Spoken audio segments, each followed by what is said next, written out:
This week, it's a news roundup because we got Sony news, we got Rockstar news, we got Nintendo news. I don't even have time for this intro. Let's just hop into it together as a people and check it out.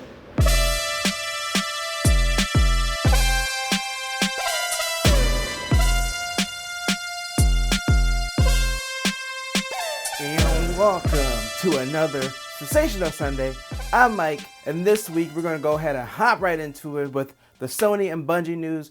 So if you haven't already heard, Sony is acquiring Bungie for $3.6 billion. So if we look at this from a monetary and societal aspect, I originally said Microsoft buying Bethesda was like them gobbling them up like a parfait. The Activision acquisition is like a Big Mac. So this would be more like a caramel sundae if we're going based off of the McDonald's menu as far as these puns. Sony's doing a fairly big purchase. They're purchasing Bungie, and this is pretty interesting. So if you don't know who Bungie is, I mean, you should. They make Destiny. They make Destiny and Destiny 2. Destiny 2 is still a very popular game, so hopefully you know who Bungie is. But if you don't know their prior history, originally they were an independent company. They made some old crusty games for the Mac like Marathon.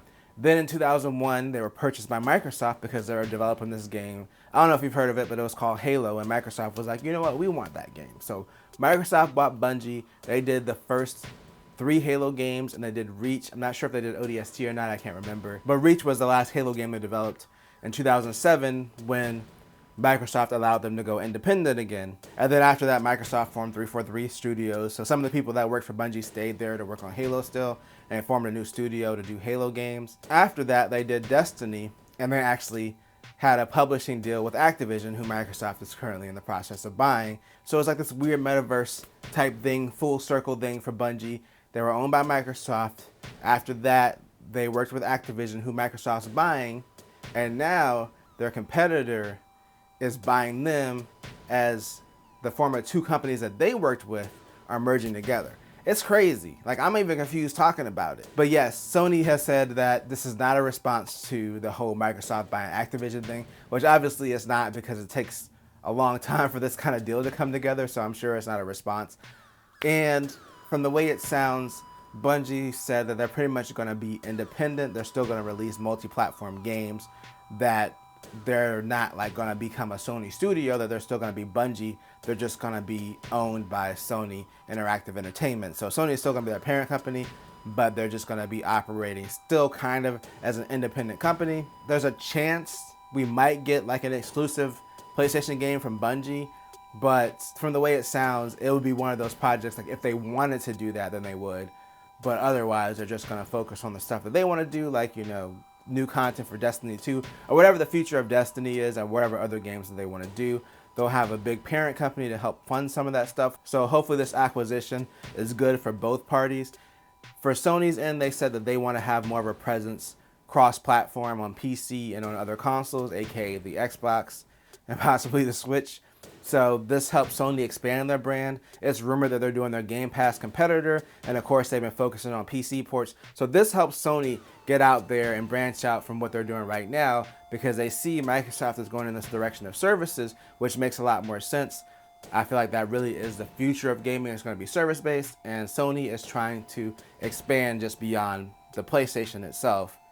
So this acquisition, I think, will help both parties. I said a few weeks ago with the Activision thing, I really don't like the idea of these companies just being bought up and everything being owned by a handful of companies. That would kind of suck. It's good for Bungie. I don't know if they were struggling financially or not. It sounds like they got a good deal. It sounds like they're going to retain their independence. I mean, Bungie's been around for a long time. They got out of Microsoft's ownership. They got out of the Activision publishing deal. Bungie's one of those studios I feel is kind of scrappy. Like, if things go south, they'll figure out a way to get out of it. Like I said, hopefully it's beneficial for both parties involved. You know what else would be beneficial? If Rockstar stopped releasing new versions of GTA 5. Like, come on, we already got the PS3 version and the Xbox 360 version. You had the PS4 upgrade and the Xbox One upgrade. Now the PS5 and the Xbox Series upgrade is about to drop in March, as Rockstar announced on Twitter.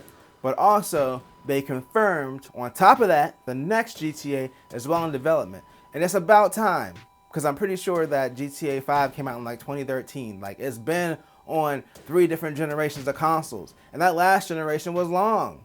That was like 7 years.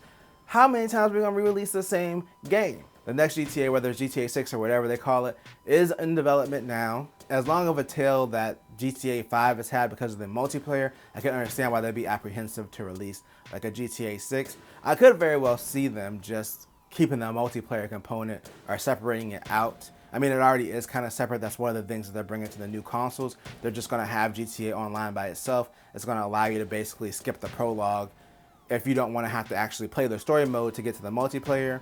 It's going to have a tutorial kind of thing for new players that just want to play online. So it really sounds like they're gearing to spin off GTA Online into its own thing.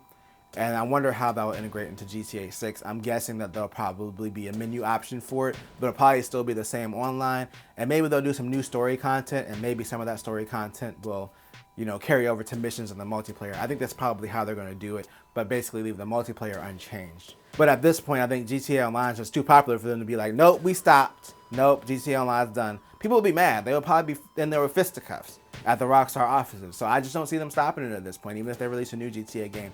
But I'm definitely excited. 5 didn't really grab me story-wise the way I wanted to. I've never actually finished it. I really liked 4, so I'm definitely looking forward to another story-driven Grand Theft Auto game. So maybe we'll get something in the next few months, probably not.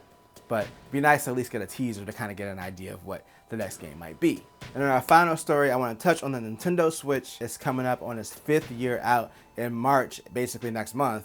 It'll be 5 years old. And the Nintendo president kind of reaffirmed to investors that the Switch is in the middle of its life cycle right now, which makes sense. I didn't think the Switch was going to be a 5 or 6 year console, considering how long the last generation was. It was like 7 years. And how long the 3DS was around, because this is also their handheld. Their handhelds have typically had longer lifespans than the actual consoles.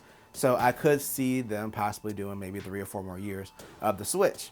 And the reason is because the Switch has sold over 100 million and is actually one of the fastest consoles to reach 100 million. As far as like actual like home consoles, not handheld, it's the fastest selling console, at least to get to 100 million.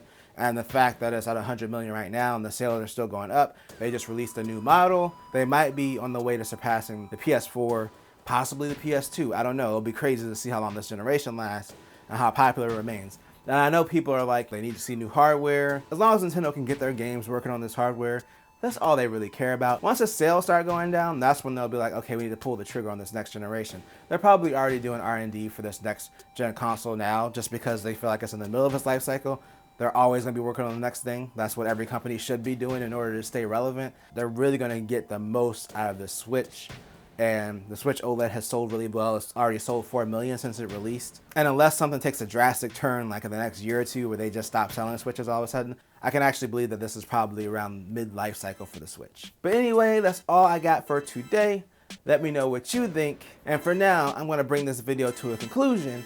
But if you enjoyed this video, then make sure to tell a friend, tell a coworker, like, share, and subscribe. I always do at least 2 things at the same time.